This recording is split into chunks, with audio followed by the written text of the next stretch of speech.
Hi guys, welcome to How to Solutions YouTube channel. In today's video, I'm going to show you how you can search and use hashtags on TikTok. Before getting into this video, must subscribe to our YouTube channel and click on the bell icon.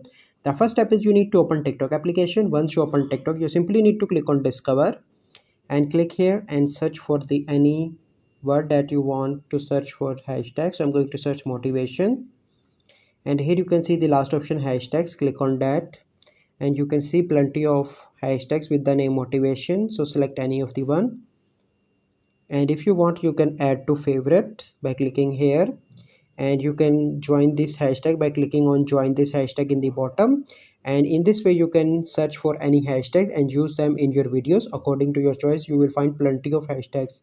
So by following these steps you can easily search and use hashtags on TikTok.